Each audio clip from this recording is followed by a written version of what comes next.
be, we need to, paano natin ma-influence yung mga tao na nag-influence ng mga tao na that is against the word of God, no?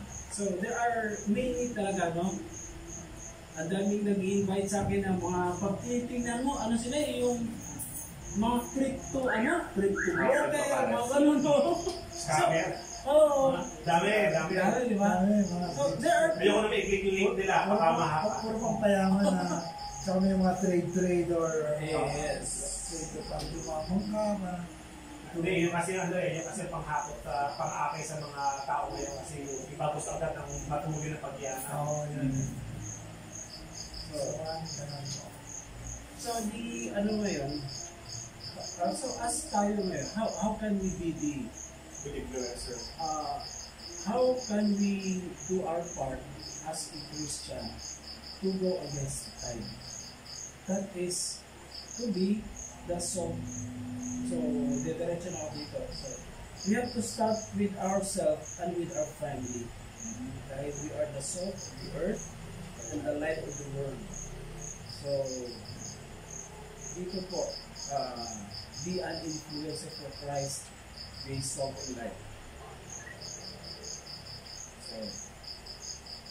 So, makibasa mo na kaya yung salt na ito. Yung salt. Yun ang mababasa ko talaga sa... mas malaki pala yun, ha? Dito na, salt is a preservative, an antiseptic, flavoring and creates thirst. Salt is crucial for survival. Without salt, meat will not. Kasi may spoil siya pag walang salt, no? Lalo na walang refrigerator ng araw. Walang rep, di ba? Kaya kailangan may salt yun. Preservative na. Parang dito sa world natin, nag-decay na yung mundo sa mga wrong values, di ba? So tayo yung preservative salt, asin, para hindi mag-decay yung mga circle influence natin, sila madala sa maling values. Kailangan yung word of God, di ba? So yun yung sabihin ng preservative. So tuloy ko lang ito.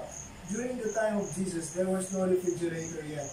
You needed salt to survive. So walang rep, kailangan ng salt yung para mag-preserve. Ganun din tayo. When we are in Christ, we have to preserve the circle influence natin at pag-preserve. So makabundong na prosperity, mga lalaki sa lalaki, lahat ng mga values na mali. Don't blame the meat when it's rotting. We should ask, where is the salt? According to Colossians 4:6, remind us to season our speech with salt so that we can respond better in our conversation. So, huwag daw yung mga idle word, mga na hindi makaka-edify doon sa mga makakarinig. Dapat, it must be galing sa word of God. Diba? Hindi yung mga makamundo, mga salita na nakaka-stumble, no? Sabi nga, it's better for you to tie a stone around your head that this little one to stumble, di ba? Yung parang tinutukso mo na gumawa ng mali, di ba? But if you're going to teach them, you'll be great in the kingdom of God. So, sabi dito, reminds us to season our speech with salt so that we can respond better in our conversation. When the world is decaying, ito nga, decaying na because worldly yung mga tao ngayon, puro pera, puro idolatry, di ba? Pera na sinasamba nila eh. Parang yun yung pinaka-way of life nila eh. Kasi kung di ka mataas, mayaman, di ba? In pride, di ba? Ando na eh. We should look for the salt. Christian who need to affect the world around them. Jesus tells his disciples, you and you alone are the salt of the earth. Ganda yung sinasabi ng you and you alone. Ikaw lang talaga. Ikaw lang talaga. Kung gusto mo magbabago, gusto nila sa buhay mo. Correct. It must be sa iyo muna. So, makita. It starts with you. Hindi mo pwede itas. Hindi mo pwede ikas ang asawa mo, mga anak mo, unless magsimula siya, i-bless ka ni Lord para yung pamilya. Kasi sabihin mo, anak, huwag ka pa yung sigarilyo, pero sigarilyo ka rin sigarilyo. Anak, huwag ka may inom, ang lakas mo yung tumuha. Ako, tinatamas ko yun. Tapos yun. Para easy sabi, you and you alone. Kasi kayo mag-motivate o mag-bigay ng yung good works eh. Sa atin mo na. So Jesus talked about how when salt becomes tasteless, it becomes useless. Salt is a stable compound and will not rot but loses its saltiness when contaminated. As Christians, we also lose our saltiness when we compromise our biblical values. To remain salty, you must live a Christ likeness and a model the life of Christ. In Matthew 5:20, remind us to be useful because if you are not functioning according to His purpose, nothing can be done to us but thrown away. So, kung di tayo maging example and role models sa pagkakas natin, parang hindi natin sila may-influence sa Could you continue the 1 Peter? 1 Peter 3:1 and 2. Yes. Is an instruction that shows how oneself works. Peter writes to the church and instruct the wives to win their husband with their chaste and respectful behaviors, that they may be won without the word. For men and women, this is something we could do when we relate with others. Instruction that shows how this concept works. Peter writes to the church and instructed the wives to win their husband. So sinabihan na mga asawang babae na kailangan nilang madala o kagawin ng mga husband with their chaste and respectful behavior. So sabi pag-respeto. Bilang asawang babae, kailangan i-respeto mo mga asawang lalaki para sila mismo. Kung ikaw gusto mo, para bang pinakikita rito na ikaw, sinasabi mo, Kristiyano ka, pero pagdating mo na sa bahay, hindi naman yung behavior mo, wala respeto. So nawawala yung ng asawang lalaki. So ikaw mismo bilang asawang babae, kung may babae dito, wala nang babae, kailangan ipakita mo na you respect your husband. Even though sabihin natin hindi pa siya Christian, pero respeto mo siya para makita niya na ikaw yung salt or light of the world. Para makita. That may be won without the word. Kahit di mo ka magsalita, mas kaya pakita sa iyo yung buwan na isang Christian. Sinabi kasi doon, you must live out like Christ-like and model the life of Christ. So yun yung sinasabi dito. So for men and women, this is something we could do when we relate with others. So yun ang pagkakaintindi ko sa sinabi sa 1 Peter 3:1. It's also, vice versa also, the husband should not be embittered with their wife. Ano magkaroon ng resentment. So yun yung ginagawa ko ngayon sa asawa ko. Kasi embittered ako sa mga ginagawa sa akin.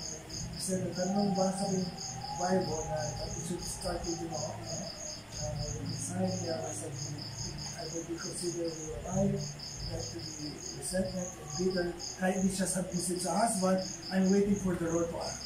Not that I don't want to change my wife, di ba? Kaya kailangan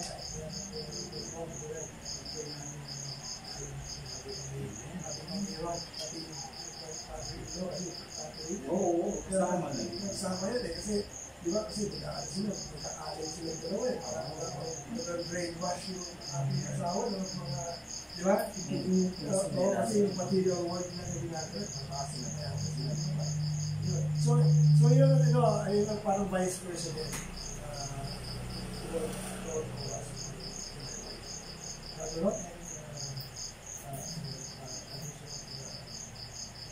Yung sa akin na gusto ko talaga yung palagi na emphasis yung Pastor Peter, you and you alone. Kaya ibig sabihin na, as in, kahit saan ba dapat maging ilaw at saka salt sa kanila. Kasi may stand out. Ikaw pinagmumulan. Lalo na kapag sinasabing light.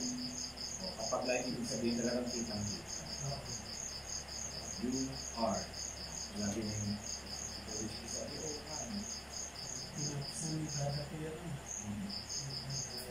Actually, yeah, you and you alone talaga.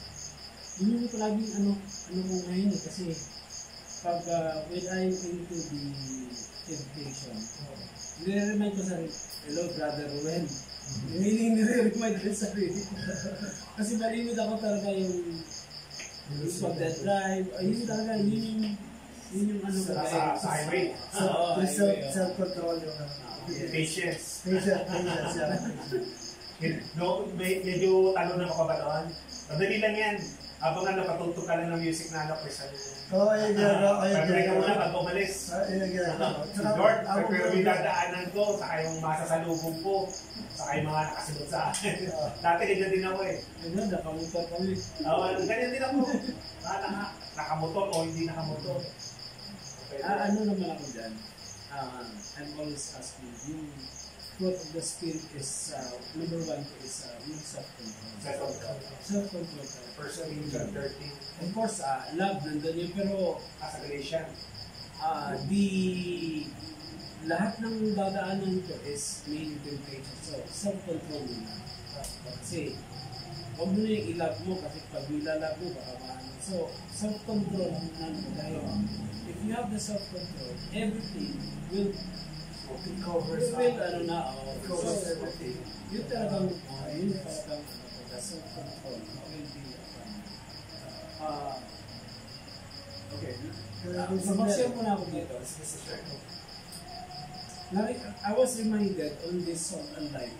Kasi when I accepted the Lord 40 or 15 years ago, hindi ko pa alam yung what is my life after this. Pero nakikita ko yung mga tao around. They are happy sila. Bakit sila pero parang isolated sila. Bakit parang sila lang yung makakaibigan, wala nang iba? Parang ganun. So, then after that, nandun pa yung mga vices ko. Then later on, when the Word of God sinks in to me talaga, at ginamit na ako,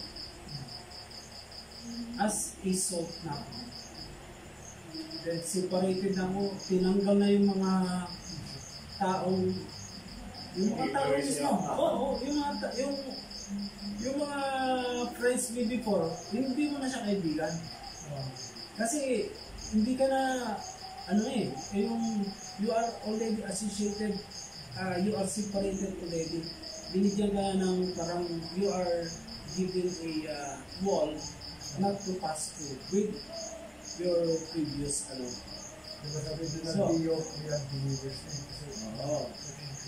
Nilalayo ka na doon sa Nilalayo ka na sa mga dating asda kasama mo. Tagay mo na gano'n. Yan. So, there are many, Bisito tayo dito, sit lang. there are many, talaga, ay binigyan ako ng wisdom nila. Pag mayroong nag-alok sa'yo, ito gagawin mo. Ito yung tama. Huwag mo nang, kahit bibigyan ka ng huwag mo nang tanggihan mo na. Straight din, huwag mo nang Ano magkapaligid-ligid? And then after that, I became a light. Dahil parang tinataas ko yung bandera ni Jesus that Jesus is with me. Pero hindi natapos yung ko doon. When I grow, when parang iba pa yung ko nun, iba pa yung perspective ko as a Christian. So to tell you, I'm not when we are joining CCF, so ang laki ng pagbago ng heart ko talaga dahil yung humbleness at saka lalo na yung misis ko kasi iba yung talaga namin dito. So talagang kahit na mag-usap kami, palagi ko siyang niremind namin. Control at saka be humble. Palagi kaming gano'n. So it is about yung you and you alone, it starts with you. You and you alone, this is about ang prayer ko palagi, Lord, kung saan mo ko dalhin sa company, use me and let me be the light in that company and use me to share the gospel. Lord, kasi I'm not closing the doors na forever na ako dun sa FCIE. Kasi number one, ayaw ko talaga dun kasi malayo.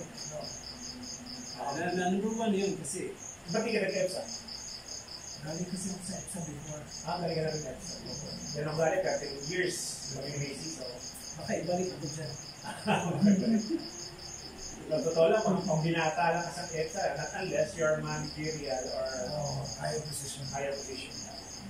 Pero yung ordinary employee, Hindi mahirap. ay May knowledge mo. dapat ang masali mo dyan nasa 50 o 10 tali mo. Para at least okay. Malapit-lapit sa'yo.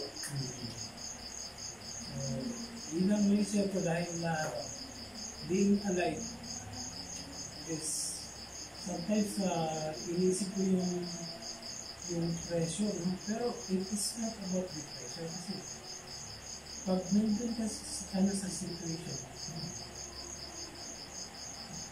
the Holy Spirit guides you. Everything na hinihingi mo sa Kanya, He will be guiding your footsteps. Ako, yung Hindi white ko talaga na ano yun. Pag meron akong hinihingi is talagang bibigyan. Although minsan, hindi yung kagad, of course. Hindi naman siya yung slot machine. Of course, you have to wait. Patience pa rin is yung you need to have that patience dahil He is giving us this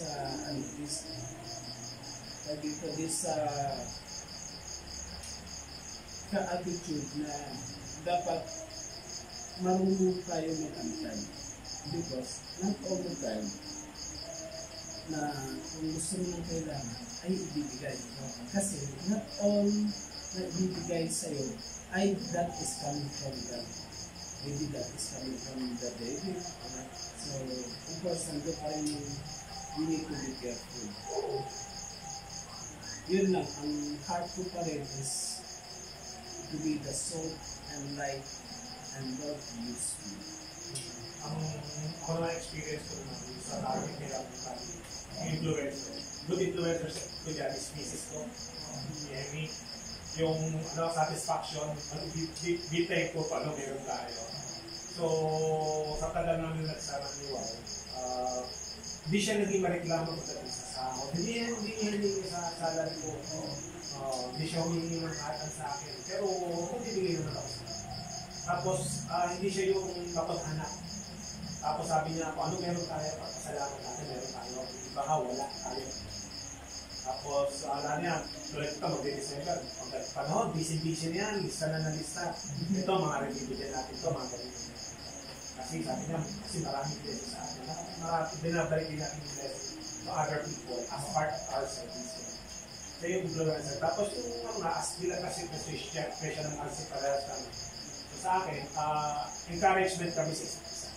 So ako naman pagdating sa patient, ako naman yung kasi show ko sa siya naman yung natututo sa akin pati sa sabi niya. Tapos siya naman natuto sa akin pag yung sinabi niya, nagdadrive ka. Ako naman pagkasala na nagdadrive ako, yung titingin pa ako, sabi niya, huwag mo tingnan na, yaya mo na lang. Huwag mo na tingnan. Sige, okay. So, ano kami, yung palakasan kami parehas. Kaya medyo nawala siya. Una, medyo talagang medyo nabigla ako, nahirapan ako. Pero may tanggap ko na nakakayo. Sa part na lang talagang yung part niya, tapos na yung kanya, sabi na yung kanyang fight is tapos niya. So, susunod na lang ako. Mga pa rin yung bibigyan ni Lord time pa rin para sa akin. Basta ako, lagi ako nito classes. The Spirit entering the presence of the Lord. Ano yung Spirit na ito? Ano kaya reward ko? Kasi di ba yung namatay yung sila sa encouragement, di ba? They both died, di ba? Yes. The Spirit na associated to the Spirit of also Abraham. Pero ito yung isa kahit ano lang, kahit ito, patak lang ng ano. Oh, I am torn and big. Lazarus, can you give me drop?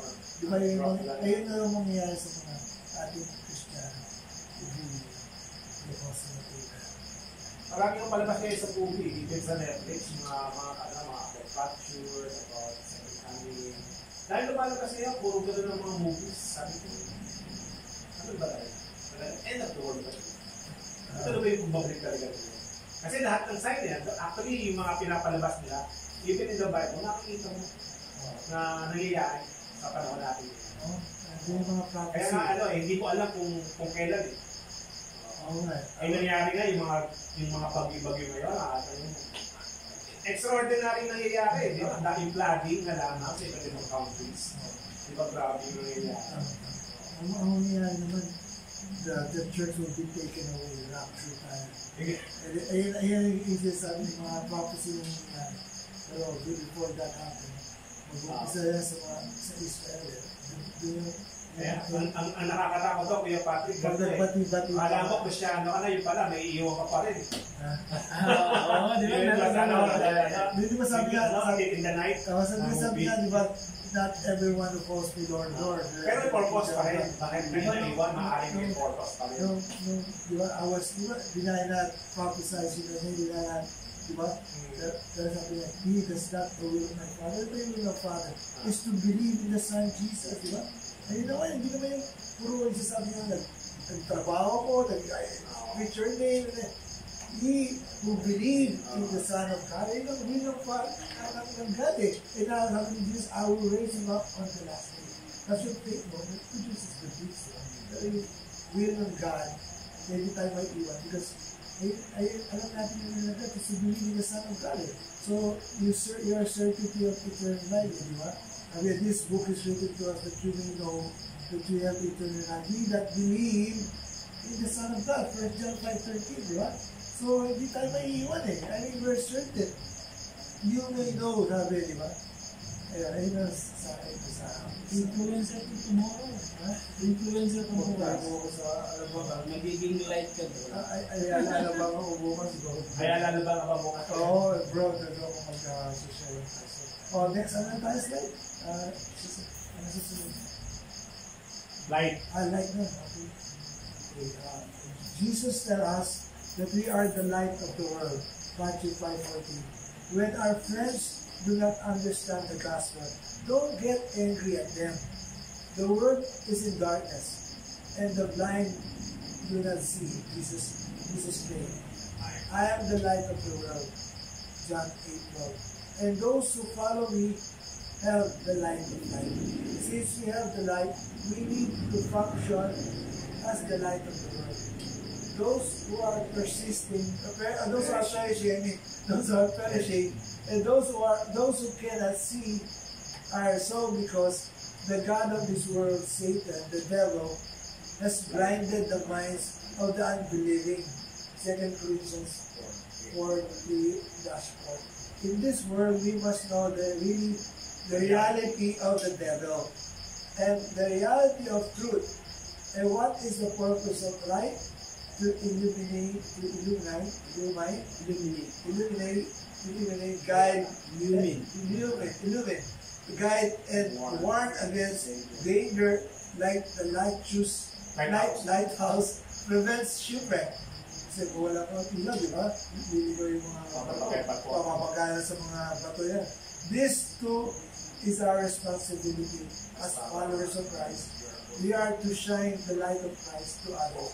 We must point people to the truth.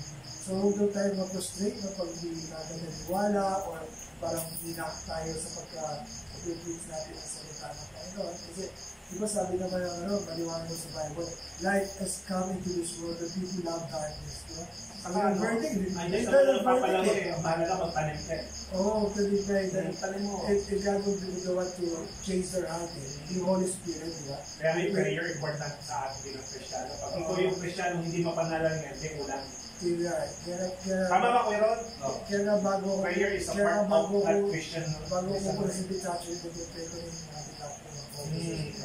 Kasi ang Diyos naman ang bubukas sa kanila ng kanyang soul and the spirit, di ba? Every one to open their eyes.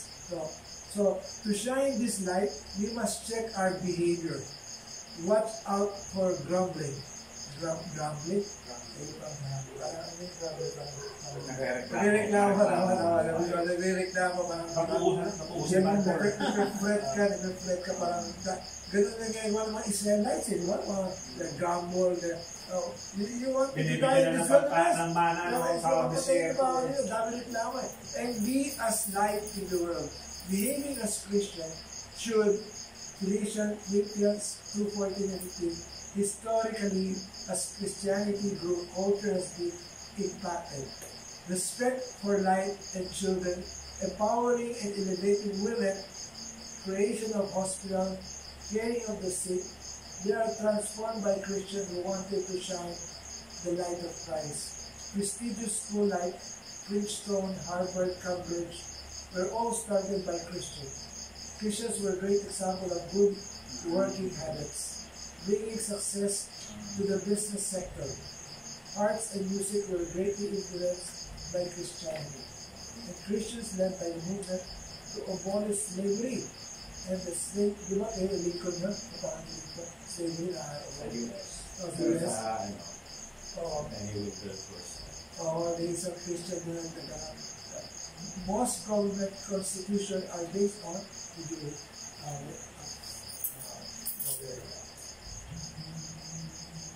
on Christian values. Christians today should be able to impact the world. Raising generation of Jonathan Edwards. Family shows many successful descendants in politics, education, and children. Compared to the family of monks, Jews, who rejected God, many businesses were paupers, notorious, at the main negative na debauchery, murderers, thieves. The difference was the alignment to Jesus and the Word of God. You can impact the family and next generation towards Jesus. Let us all influence for Christ. This is all in the light. Di ba sabi nga ng Bible, if you abide in me, I am the branches, and I am the vine, you are the branches. Apart from me, you can do nothing. You cannot bear fruit. And the Father is the gardener. He prunes the branches that you will bear fruit. Kailangan attach tayo to Jesus, sabi dito, di ba? We have to be aligned with the Word of God and Jesus as the head of the church. So we could be salt and light. So, yung in-explain nito ni Pastor Peter, it is the Christians who started schools, who started mga Christian na. It is, so, we sa ngayon, napapagmunan ulit tayo nagiging tasteless yung Christianity. Kasi, ang nag-cover ngayon is yun nga, si Satan nga. So, he steals the light. He wants to cover the light. So, tayo as light, so dapat ano talaga natin.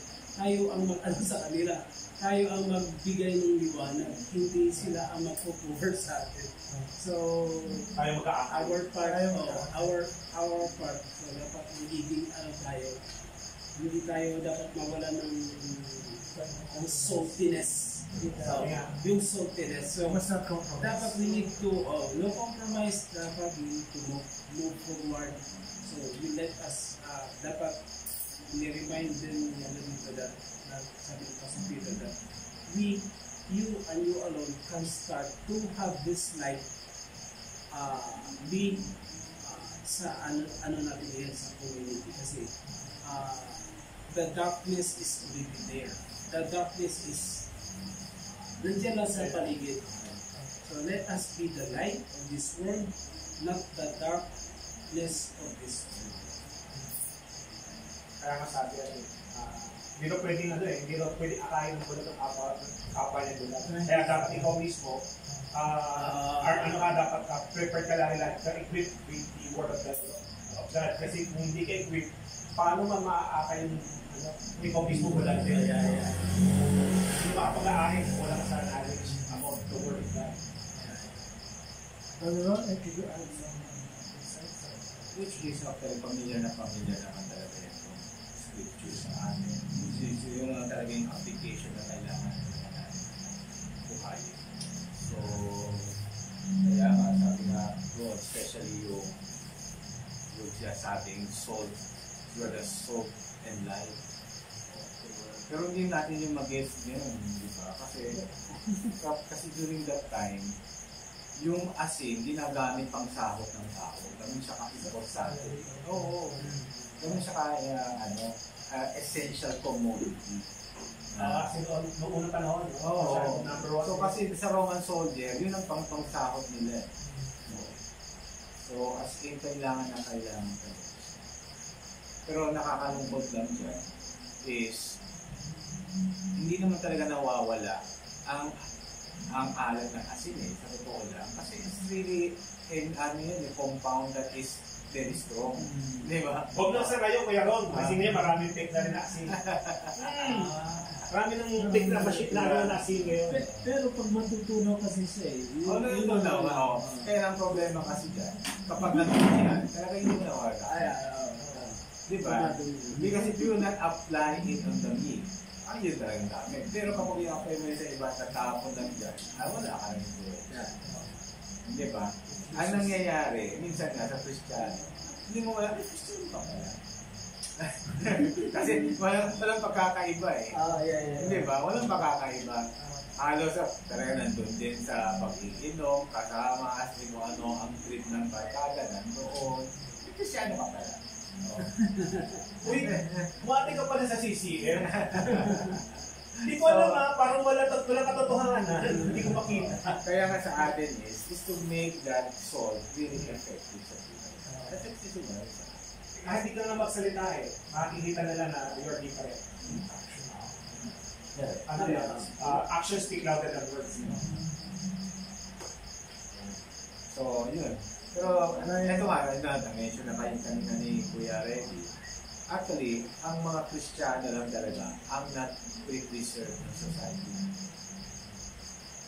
Pero kung mapapansin niya, in Europe, nung give up nila ang kanilang pagiging Kristiyano, pagsakan ng bumabag sa kanilang bansa. So, sa ngayon, sa England, mas marami na yung mga mosque compared sa mga Christian churches. As in, talagang pumasok na sila. Ang mga mayor ng London, mga Muslim mo. Even here, Gabiga, marami ng mosque. So, kaya lang, yung United States nung kanilang values ay as in, talagang based sa Bible, talaga ang tibay na Kaya nga, ang ginagawa ng China ngayon, kasi nakita nila, inaaral nila yung US, lahat ng gera ng US, talagang inaaral nila. Nakita nila yung pagkakamali ng Japan. Akala ng Japan, nung binomba nila yung Pearl Harbor, ay hindi nalalaban yung Amerika. Nakalimutan nila hindi naman yun sa technology or war machine Actually, sa tao, nakita nila, after yung bombing, ang million, hundreds of thousands ng volunteer na makipaglaban sa Hapon, sa Pacific. So nakita nila yung puso, yung values ng tao, as in, kapag light and soul, at saka tama, ang tapang ng tao, nasa tama na. As in, sinabi nga sa Micah, that you will hear, diba? Mercy and justice, diba? Sabi sa Micah. Yun ang lalaki. Nung nakita nila yun, ay ito pala talaga ang problema, yung kalaban natin. It's actually yung values, yung tinatawag nila Judeo-Christian worldview. Yun ang kalaban nila. Kaya nga, nandiyan sila Harvard, na-mention ni Pastor, Harvard, Yale, Princeton, Christian Church started. pero ngayon na wala na dyan, wala na pang, as in halos wala ng Christian dyan. As in bumalikat na talaga yung mga university na yan. Tulad nito, scam ng, nasasabi na namin nila, word of God. Kaya nga ang ginawa ng mga Chinese, kung mapapansin natin kung paano ang buhos nila ng pera sa mga university ng US. Oh. Kasi para ma-influensya yung mga professor, para wasakin yung values nila. Kaya as ngayon, anong mga values nila? Okay, ang values ng Bible is nuclear family. As isang tatay, isang nanay, matibay. Kapag matibay ang pamilya, matibay ang society. Yun ang ina-atake nila. Okay, kaya nga, divorce. Because if divorce is okay, family will crumble. If homosexuality is okay, wala na diyang kasal-kasal. So, walang family mabubuo. And society will. So, lahat yan ngayon. Abortion is okay as in ganun ang labanan ngayon. Even here, the Philippines, abortion, grabe, no? Mga single parent lang, no? Yun nakakatakot. Yun nakakatakot kapag marami ng mga single parent, nakakatakot. That is the experiment ng US. Ang kala nila is, okay lang, as in sa kanila, sige, single parent lang kayo kasi babayaran ng mga gobyerno ng mga benefits sa mga anak kasi sila titingin sa mga at lalong sumira ang society sa mga African American. Doon nga ako nung narinig yung balita ng statistic ng PSA tayo na maraming single parents. Kapag lang maraming mga yung mga bata na pinanganak na out of wedlock. Wala man. Okay, ngayon nga. Ngayon daw, pwede na silang mamili ng gender eh. Diba? Ano na sa Senado ngayon? Dinidiscuss na sa Senado na pwede lang lalaki, babae. Saka yung maliit na bata, pwede silang mamili ng gender niya. Grabe na, ano ko yung on the last day na, diba? Parents will disappear. Ayun ang prophecy, diba? Pero tayo, ano natin dyan, yung tayo mismo sa tribulation bago mag-rapture. Ano yan, sign? Sign na dapat maging aware na tayo, magising na tayo sa pagkakatuloy. Kaya tuloy-tuloy yung salt and light natin. Kaya nga sabi niyo, Ephesians 7, we are His workmanship, created in Christ Jesus, to do good works which God has prepared beforehand, that we should walk in Him. So, good works pa rin, light shining. Kung may oras, Kung may oras, Habang may pagkakatawa pa, bumalik ka na sa pagkakatawa ng Diyos. Kasi akala mo, hindi pa eh. Pala, yan na. Hindi mo alam. Hindi pala yung oras. In-blink ka pa na, isang isa ka na lang, di ba? No one knows. Bago pitching, in-blink ka pa na. Kaya nga, sabi nga, you and you alone. Wala naman ito pwedeng ikaw mismo kasi ikaw mismo responsible sa sarili mo. Okay, so dito tayo sa discussion question. Please choose questions that are appropriate to level of speaking maturity of your members. Number 2, yung how do we become effective salt and light? Para sa akin, para maging effective salt and light, ikaw mismo sa sarili mo, nasahin mo, ano ba yung sabihin na nasahin sa English, nasahin mo na maging ng salita ng Diyos. Talagang yung bunga ng Spirit ko, maapaw sa iyo. Hindi na ikaw sa sarili mo na buhay ko si Kristo.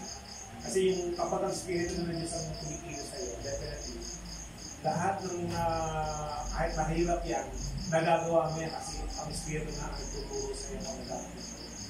May mahirap yan, sabi sa tingin ng iba, mahirap, pero magdala kasi hindi naman ikaw gumagawa kung Diyos. So, kailangan talaga yung knowledge. Kasi without knowledge, walang power, sabi ka niya, yung master. Pero talaga, knowledge is power. Without the word of God in your mind, sa puso mo, lahat ng ginagawa mo is useless. Kailangan yung salita ng Diyos, nakikita sa buhay. Kaya dapat talaga yung salita ng Diyos, umaga, tanghali, gabi, pinakain niya lagi. Ano yung pagkain ng Espiritu yan, no? Sa Espiritu natin. Food of our soul.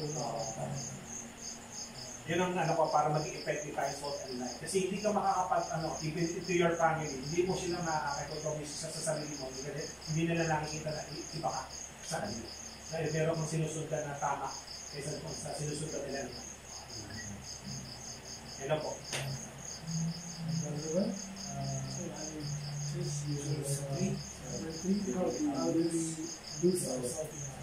Ano rin yung something ko rin yung how to win, how to be effective. It is about, actually narinig ko probably sa isang when we talk about, when we communicate to God 5 minutes a day is enough to be connected to Him na ang temptation is less.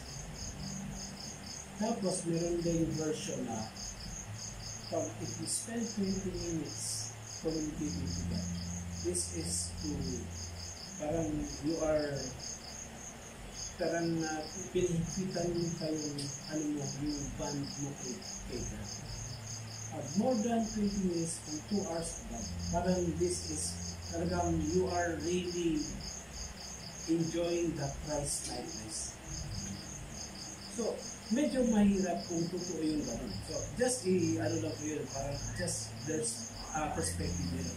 Pero, it is very true na pag wala ka talagang communication kay God.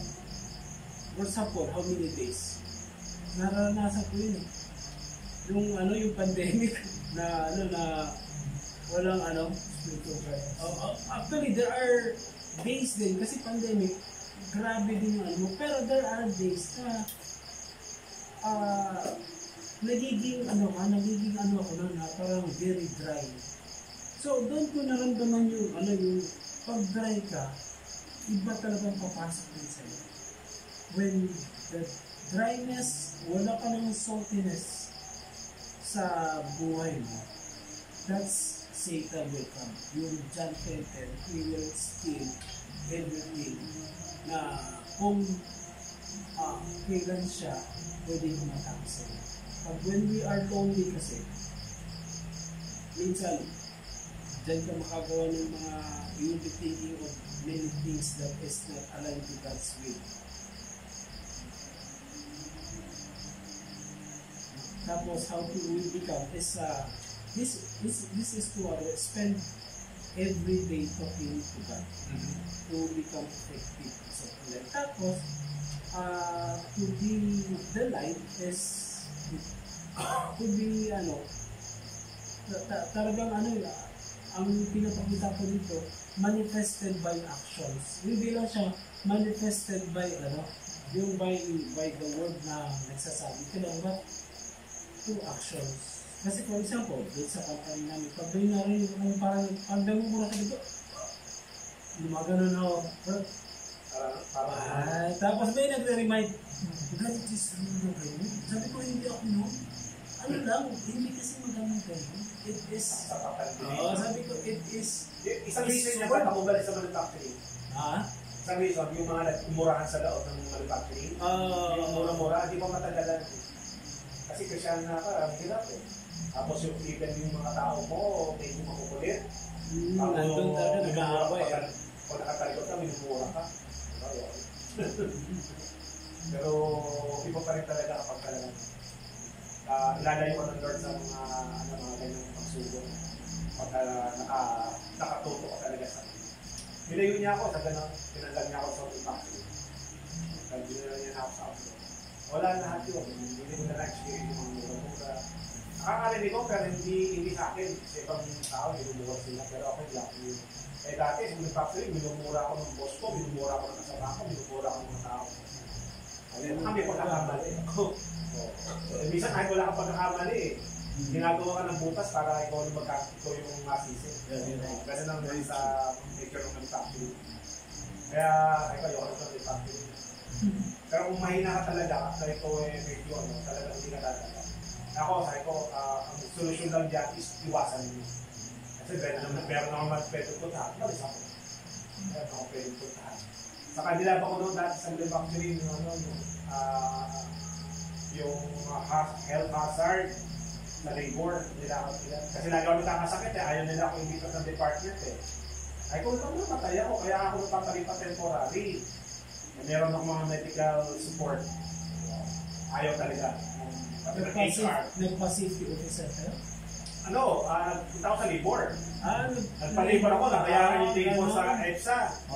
Sabi ko sa pastor namin dito sa, judge siya dito sa nahin. Judge, paano tutulungan niyo ako? Kasi pati yung labor sa EPSA, napabayaran nila. Okay, gagawa ko ng letter, punta ka dala sa office sa Manila. Pre-session lang, tapos sila nag-secondment. Tapos lahat ng request ko, hindi nila pwedeng gawin sa family mo, mga friends ko na pinasok sa pag ginawa nila yon, balik ang kaso sa labor. Maaari magkaroon ng malaking problema ang company. Mula noon, nagsimula na yun, nabago yung system ng company, malit yung mga working condition nila, naayos. Nagsimula naman, ako nagpasila doon eh. Ako kauna-una ang pumatan. That's good. Every week, lagi ako nasa hospital. Ay, oo. Ano pala yan? Every week, nasa hospital ako. Electronics yun eh. Kasi yung mga leads. Oo, health hazard yun. Kasi hindi mo nakikita yung mga leads. Hindi nakita, na-inhale yan. Nakakasama mo. Puro tuloy na lahat yun. Pero, kailangan mahina yung exhaust system.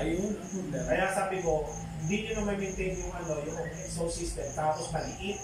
Hindi kaya i-absorb yan dahil labas yung mga leads sa loob. Very true po yan. Yung mga di ba, nagsasolder, meron pang fan. Lagi na i-inhale lang tayo yung hindi ba ako, hindi ko malika ang system. Tapos, hindi yun. Simula doon. Very true po yan. 3 session lang. Ano sa EPSA, sabi sa akin, Sir, talo ka dyan. Paano mo nangyari talo ko dyan? Hindi mo kaya labanan, malaking company yan. Hindi mo, nasa tama ako. Hindi natin pa conversation. Kaya question de pastor din yung kumanda letter. Tapos di-discuss doon sa sa best na siya nag-appeal yung judge. Second, third, tapos amicable settlement na. Hindi ako ng health hazard pay, tapos sa mga request, hindi nila pwede galawin. Dito may wife, may mga kapatid ko, mga kaibigan, pamilya, kamag-anak. Hindi nila pwedeng pag-ilitan. Hindi babalik ako yung kaso. Kaya yung tinanggap ko sa akin, yung mas manufacturer na. Babalik ulit ako kasi QA actually ako na yun. QA ka? Ako! Puso-puso pa naman yung Burhan Gas QA. Lalo pag shipment day. Ano sa inyo? Lahat na sinasabi. Sabi nga ni Pastor Book, pag alam yung sama nanay mo lagi pagka nababagay nanay. Kasi dati na-control ko eh. Ano QA ka ba? Hawak ko yung production, hawak ko yung QA. Many operations hawak ko. So, pag may problema sa production, i-resolve yun na yan, ayaw ko makarating sa QA. Ako na hawak ko, paano mag-stop production. So, it is more on give and take. Wala ko na may mga sinauna sa amin, yung mga sinauna mga leader, nagbumura sila before. Tapos nung nagkaroon na kami ng nung nag-start ako ng group doon, although ini-invite ko sa hindi sila sumasama, pero nagbabago din sila dahil siguro nagiging light na tayo eh, diba? Pag mapagtakita ka na, ayun, nung sinabi kasi ni Sir Vic, start na dyan. So meaning, hindi pa sila nag-start dati. Nung nag-start, pinupost niya ako eh. Sige na, so, I think, yun pa rin yung sabi ko, Lord, use me. Saan mo ako dadalhin, Lord? Use me pa rin. Nasa umahawak. Nasa umahawak siya kasi dating kasabayan ko rin, pastor eh. Dati, kasabay ko siya yung production manager, ako naman yung QA, pastor siya. At ikaw meron nag-uusap. Ay, brother Ruel, pag-usapan natin yan. Paano ba natin yan?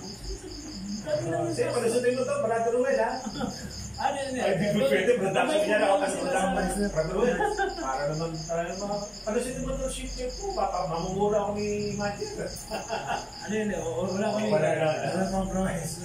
Walang ano. Kala ko lang ako. Sabi ko pag NG, hindi talaga pwede. Hindi, 100% inspection yan. Di ba ISO na kayo? Oo. Ayaw. Hindi, kahit ISO, dami kalusutan. Hanggang ngayon, meron pa rin. Money talks. Gano'n na lang, labanan. After Friday na tayo. SOP. Sige, after shipment, ako bahala sa'yo.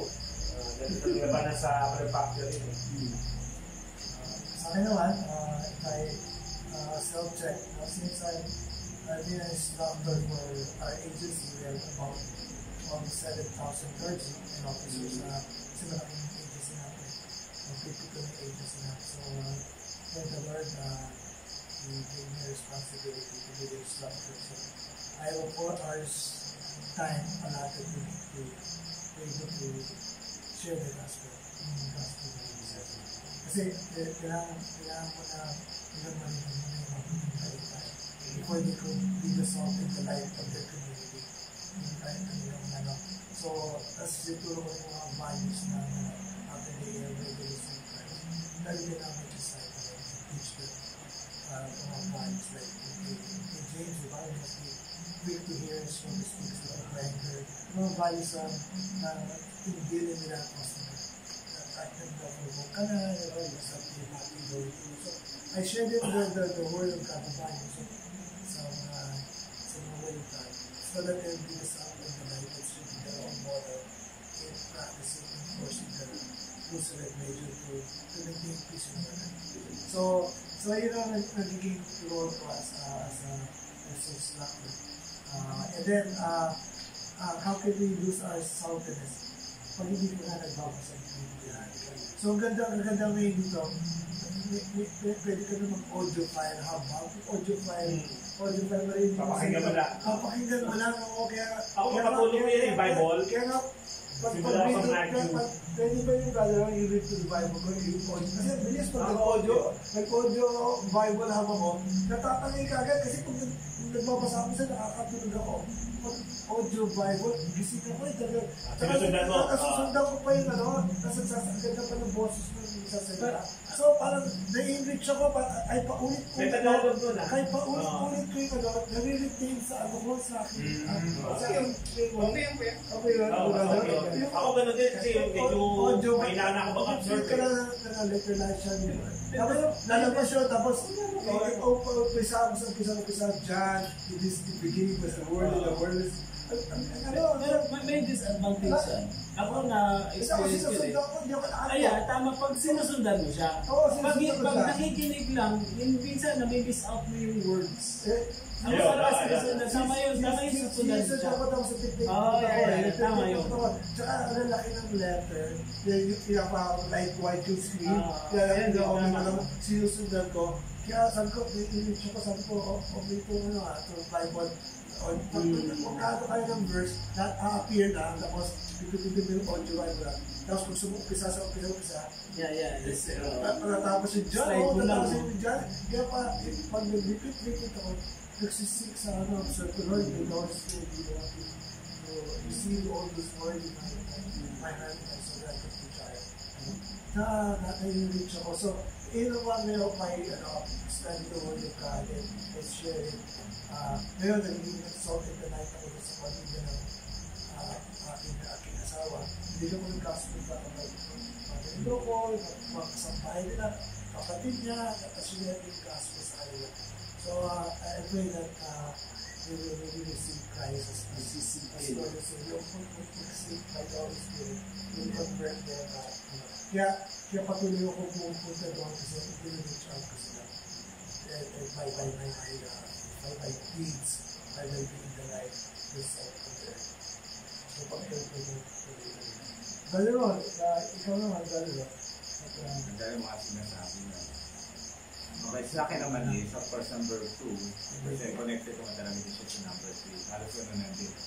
Pero ang ganda din sinabi sa John 1:8 ata, yung sinabi ko ba about kay John the Baptist that he was not alive, but he came to witness the life. So gano'n naman talaga tayo. Ang ilaw po sa atin is para lang po tayong buwan. Okay, we just reflect the light in the sun. So, syempre, dapat, sasabi nito ni Kuya palagi kayo nasa buwan, palagi kayo nasa devotion sa kanya. Kasi yun ang napansin ng mga tao kay Moses nung palagi si Moses at nasa presensya niya, paglapas na talaga lang kita nila yung aura ni Moses. So, of course, that is literal, pero sa atin naman is by good works in our So, of course, pero ang problema doon, hindi natin kaya yun magawa ko. Kasi talagang mag-present tayo. Still by the fruit of the Holy Spirit. So, how do we use the holiness? O kapag hindi na ako tayo nagbibigay ng importansya sa ating devotion. Actually, ganun din naman kasi sa relationship. So kapag hindi natin kinakausap yung ating asawa, ano nangyayari sa atin? Hindi ko lang po. So, gano'n lang po yan. It's still a relation of Well, can you close it in prayer?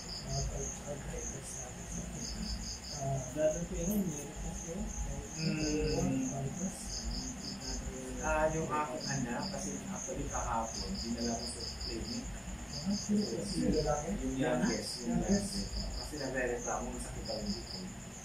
So we will observe this week kung talagang walang improvement. What we're going to do is to bring her sa ipa-x-ray na tayo. So, may additional request, brother, close in prayer. Ano lang po, yung blessing ng ano lang, yung protection lang, health, protection, sa buong family, sa trabaho, tapos lalo dito ko sa spiritual. Bumalik yung dating ako na muna ako makakilala. Balik ka po yan. Kaya lang mas maano na.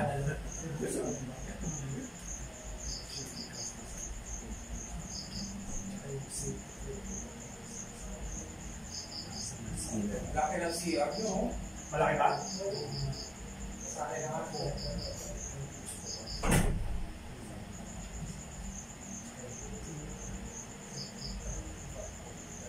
Ay,